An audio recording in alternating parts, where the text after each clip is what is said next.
প্রিয় ক্লাস 12 এর ছাত্রছাত্রীরা, তোমাদের যাদের বিজনেস স্টাডিজ সাবজেক্ট রয়েছে, আজকে আমি বিজনেস স্টাডিজের কিছু গুরুত্বপূর্ণ চ্যাপ্টার ওয়াইজ তোমাদের প্রশ্ন বলে দেব তোমাদের টেস্ট এবং ফাইনাল পরীক্ষার জন্য, যেগুলি খুবই গুরুত্বপূর্ণ 2023 সালে যারা পরীক্ষা দেবে।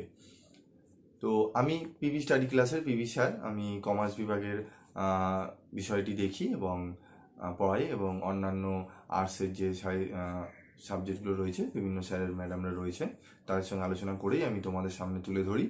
তো যাই হোক, আজকে আমি বিষয়টি নিয়ে আলোচনা করব, সেটি হচ্ছে বিজনেস স্টাডিজ, কারবারি শিক্ষা। তোমরা কারবারি শিক্ষা যে সাবজেক্টটি রয়েছে, অনেকেই থিওরিটিক্যাল, যেহেতু সাবজেক্টটি পুরোটাই, অনেকে কিছু কিছু জায়গায় খুব সমস্যা তোমাদের হয় পড়তে। অনেকে মুখস্থ করে পড়ো, অনেকে বুঝে পড়ার চেষ্টা করো, তবে বুঝে উঠতে পারো না, অনেকে কমেন্ট বক্সে লিখে আমাকে জানাও। তো আমি আজকে তোমাদের কি কি গুরুত্বপূর্ণ প্রশ্ন তোমাদের ভালোভাবে দেখতে হবে সেগুলো আমি বলে দেব, এবং সেখান থেকেই যে প্রশ্নগুলো উত্তর করতে তোমাদের বইয়ে ভীষণভাবে সমস্যা হয়, সেই প্রশ্নের উত্তরগুলো নিয়ে আমি পরবর্তী ভিডিওতে আলোচনা করে দেব। তো তোমরা যারা চ্যানেলে নতুন, তারা চ্যানেলটি সাবস্ক্রাইব করতে ভুলবে না এবং পাশে থাকা বেল আইকনে ক্লিক করতে ভুলবে না, যাতে যখনই আমি তোমাদের জন্য ভিডিও বানাবো তোমরা সবার প্রথমে সেটি পেয়ে যাবে। তো কথা না বাড়িয়ে চলে আসবো মূল আলোচনায়। তো ভিডিওটি প্রথম থেকে শেষ পর্যন্ত দেখতে থাকবে, এবং ভিডিওটি ভালো লাগলে অবশ্যই বন্ধুদের মধ্যে শেয়ার করবে এবং কমেন্ট করে আমাকে জানাবে যে তোমাদের কোন জায়গায় বুঝতে অসুবিধা হয়েছে। তো ভিডিওটি দেখতে থাকো এবং প্রশ্নগুলো খাতায় নোট ডাউন করে এখন থেকেই প্র্যাকটিস করতে শুরু করে দাও।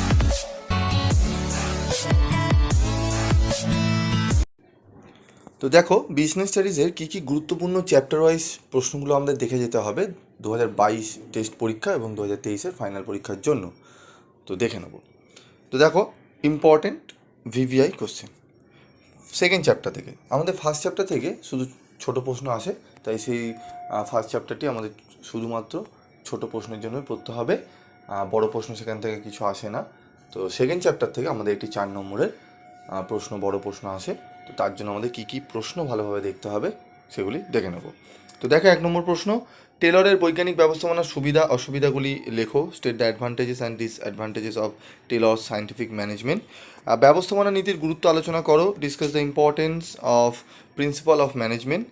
বৈজ্ঞানিক ব্যবস্থাপনার সীমাবদ্ধতা উল্লেখ করো। State the limitation of scientific management. 4 number প্রশ্ন হচ্ছে, টেলর ও ফেয়লের ব্যবস্থাপনার মতবাদের মধ্যে পার্থক্য লেখো। Difference between Taylor and Fayol's principle of management. 5, ব্যবস্থাপনা নীতির প্রকৃতি সংক্ষেপে লেখো। Discuss the nature of principle of management. চলে আসবো পরবর্তী চ্যাপ্টারে। সেকেন্ড চ্যাপ্টারে আমাদের এই 5টি প্রশ্ন পড়লেই আশা করি তোমরা এখান থেকে প্রশ্ন কমন পাবে, এবং তোমরা যারা আরও বেশি করে পড়তে চাইছো তারা টেক্সট বইটি তো ভালোভাবে খুঁটিয়ে পড়বে। যে রাইটারের টেক্সট বই কিনেছো, ভদ্র সৎপতি রয়েছে, নায়ক রয়েছে, তো সেই টেক্সট বইগুলো তোমরা ভালোভাবে খুঁটিয়ে পড়ো, এবং সেখান থেকে যে প্রশ্নগুলো ইম্পর্টেন্ট রয়েছে সেগুলি আমি তুলে ধরলাম। এর বাইরেও তোমরা প্রশ্ন পড়তে পারো, সাজেশন মানেই হচ্ছে অনুমান করা, এটা তোমরা বুঝতেই পারো। তো যাই হোক, তোমরা সেকেন্ড চ্যাপ্টার থেকে 5টি প্রশ্ন পড়ো, আশা করি তোমরা উপকৃত হবে। চলে আসবো থার্ড চ্যাপ্টার, কারবারি পরিবেশ। এটি 2022 সালে সিলেবাসে ছিল না, নিউ সিলেবাসে। তো আমাদের 2023 সালে সিলেবাসে এটি অ্যাড করা হয়েছে। মানে পুরোনো সিলেবাসে এটা অলরেডি ছিল, তারপরে রিভাইজ শিডিউল অনুযায়ী সিলেবাসটি হয়েছিল। তা এইবারের তোমাদের রিভাইজ শিডিউল অনুযায়ী কোনো প্রশ্নপত্র হবে না, একদম যেরকম পুরনো ছিল, মানে তোমাদের 2015 থেকে লাস্ট 20 অবধি যে প্রশ্নপত্র হয়েছিল যে সিলেবাসে, সেই সিলেবাসই থাকবে। তো তার মধ্যে থার্ড চ্যাপ্টারে কারবারি পরিবেশ থাকছে। কি কি প্রশ্ন দেখবো সেটি দেখে নেব। টিকা লেখো, বিশ্বায়ন, বেসরকারীকরণ, উদারীকরণ। 2 নম্বর প্রশ্ন, কারবারি পরিবেশের যে কোনো 4টি বৈশিষ্ট্য লেখো। ভারতীয় কারবারি পরিবেশের সীমাবদ্ধতা বর্ণনা করো। কারবারি পরিবেশের উপাদান বা দিকগুলি সংক্ষেপে আলোচনা করো। ইংলিশ ভার্সনটির নিচে দেওয়া রয়েছে। Discuss the elements of business environment. 3 number প্রশ্ন হচ্ছে, discuss the limitation of Indian business environment. তো এই থার্ড চ্যাপ্টার থেকে তো আমরা এই 4টি প্রশ্ন খুব ভালোভাবে দেখে যাব। চলে আসবো পরবর্তী চ্যাপ্টারে। পরবর্তী চ্যাপ্টার হচ্ছে চ্যাপ্টার 4, প্ল্যানিং, পরিকল্পনা। তো 1 নম্বর প্রশ্ন, পরিকল্পনার ধারণা দাও। Discuss the concept of planning.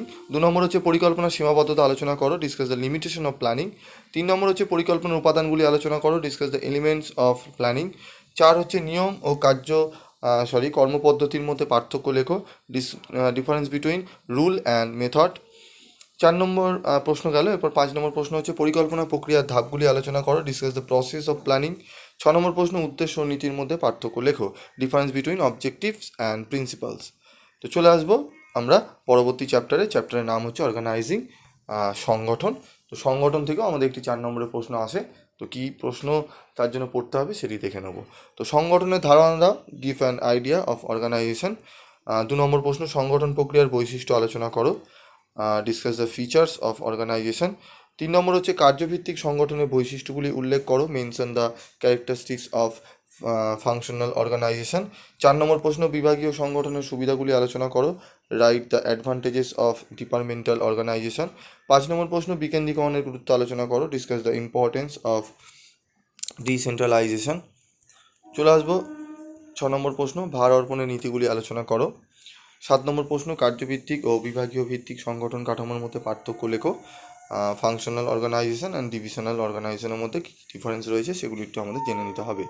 তো এই চ্যাপ্টার থেকে 7টি প্রশ্ন আমাদের পড়লে আশা করি তোমরা এখান থেকে প্রশ্ন কমন পাবে। চলে আসবো পরবর্তী চ্যাপ্টারে। পরবর্তী চ্যাপ্টার 6 স্টাফিং, কর্মীপদ পূরণ। কর্মীপদ পূরণের ধাপগুলি বর্ণনা করো। Explain the steps or procedure of staff selection. 2 number প্রশ্ন কর্মীদের প্রশিক্ষণের গুরুত্ব ও প্রয়োজনীয়তা আলোচনা করো। Discuss the importance and necessity of training of employees. 3 number প্রশ্ন কর্মী সংগ্রহের বাহ্যিক উৎসের সুবিধা অসুবিধাগুলি উল্লেখ করো। Mention the advantages and disadvantages of outsourcing recruitment. 4 number প্রশ্ন কর্মী সংগ্রহের অভ্যন্তরীণ উৎসের সুবিধা অসুবিধাগুলি উল্লেখ করো। State the advantages and disadvantages of internal source of recruitment. চলে আসবো 5 নম্বর প্রশ্নে কর্মীপদ পূরণ মানব সম্পদ ব্যবস্থাপনার একটি অংশ বিশেষ আলোচনা করো। Stuffing is a part of human resource management. Discuss. Most important প্রশ্ন এই 5 নম্বর প্রশ্নটি। 6 নম্বর প্রশ্ন প্রশিক্ষণ এবং উন্নয়নের মধ্যে সম্পর্ক দেখাও। Show relation between training and development. এখান থেকেও তোমরা এই 6টি প্রশ্ন খুব ভালোভাবে দেখে যাবে। তোমাদের খুব একটি বেশি প্রশ্ন দেওয়া হচ্ছে না চ্যাপ্টার ওয়াইজ, মাত্র 5টি থেকে 6টি প্রশ্ন তোমাদের দেখতেই পাচ্ছ দিচ্ছি। সেখান থেকে তোমরা যদি একটু ভালোভাবে পড়ে যাও এগুলো সবকটি, আশা করি তোমরা অনেকটাই উপকৃত হবে এবং তোমাদের প্রত্যেকের 80% তোমরা মার্কস পাবে, এটুকু আশা রাখি। তোমরা তাই ভালোভাবে উত্তরগুলো তোমরা একটু ভালোভাবে পড়ো। তোমরা বাজার চলতে অনেক সাজেস্টিভ বই বেরিয়েছে, তোমাদের রিকোয়েস্ট করি সেই সাজেশন গুলো ফলো করো, ঠিক আছে, কিন্তু তার উত্তরগুলো তোমরা লিখতে যেও না। সেই উত্তরগুলো লিখলে তোমরা 50%-এর 60%-এর বেশি না মার্কস তোমরা তুলতে পারবে না, এটুকু বলতে পারি, কারণ উত্তরের সেই কোয়ালিটির উত্তর সেখানে মেনটেন করা নেই। তো যাই হোক, আমি সেই বইগুলোর নাম নিচ্ছি না, প্রত্যেকেই লিখেছে, আমি বলছি না সেগুলো খারাপ, কিন্তু সাজেস্টিভ বই তো সেরকম করে খুব ডিটেলসে দেওয়া থাকে না। যারা খুব একটু ভালোভাবে পড়তে পারে না, যারা একটু পিছিয়ে রয়েছে, তাদের জন্যই বেসিক্যালি সাজেশন বইগুলো তৈরি করা হয়। তো তাই জন্য তার উত্তরটিও সেরকমভাবেই ধাঁচের রেডি করা হয়, যাতে পড়ে আপাতত তারা লিখতে পারে। তো যারা ভালো রেজাল্ট করবে তারা বুঝতেই পারছো, তোমাদের উত্তরগুলো একদম খুব ভালোভাবেই লিখতে হবে, যাতে তোমাদের মার্কসগুলো ভালো ক্যারি হয়।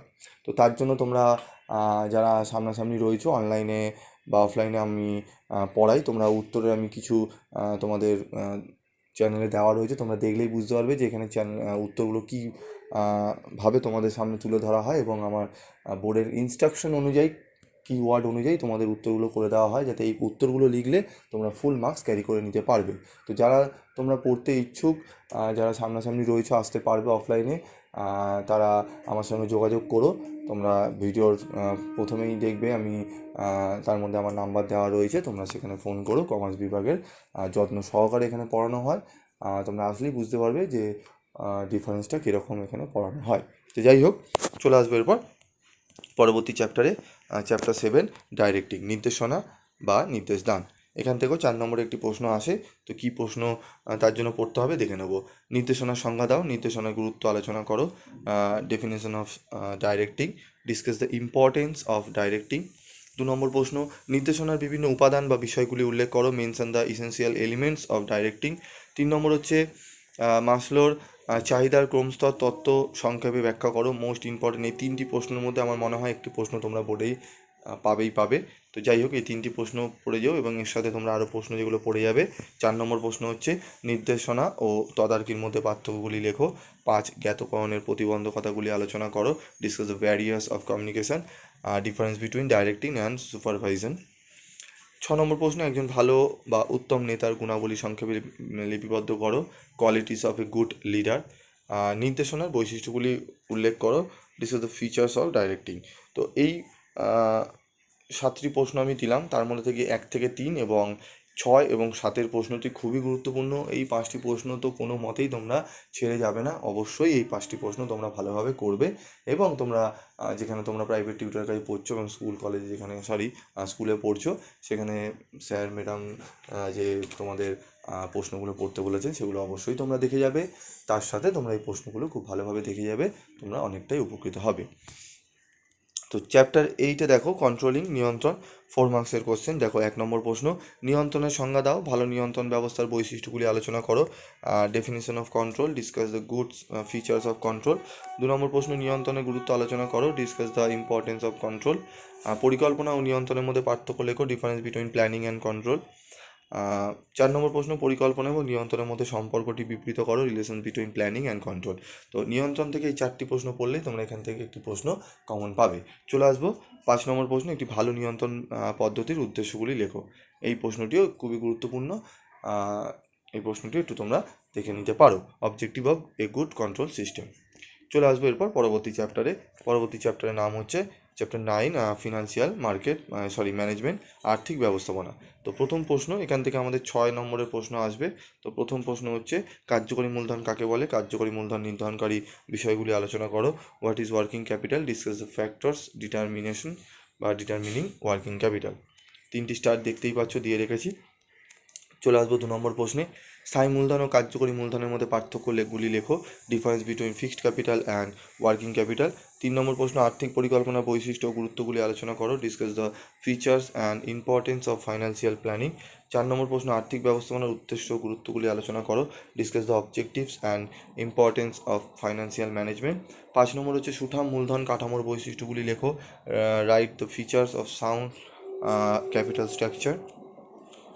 6 নম্বর প্রশ্ন, আর্থিক বিনিয়োগকারী সংক্রান্ত সিদ্ধান্ত ও লভ্যাংশ প্রদান সিদ্ধান্ত সম্পর্কে আলোচনা করো, discuss the financial investment decision and financial according to the financial system and dividend payment decision. তো চলে আসবে এরপর পরবর্তী চ্যাপ্টার 10, ফাইন্যান্সিয়াল মার্কেট, আর্থিক বাজার। এখান থেকে 4 নম্বরের প্রশ্ন তোমাদের আসবে। তার জন্য কী কী প্রশ্ন ভালোভাবে দেখতে হবে সেটি দেখে নেব। তো দেখো, সেবির উদ্দেশ্য কার্যাবলীগুলি আলোচনা করো, discuss the objectives and function of SEBI. 2 number, Bombay stock exchange BSE এর উদ্দেশ্যগুলি লেখো, write the objectives of BSE। 3 number হচ্ছে national stock exchange of India limited NSEI এর উদ্দেশ্যগুলি উল্লেখ করো, mention the objectives of NSEI। 4 number প্রশ্ন, তোমার প্রশ্ন হচ্ছে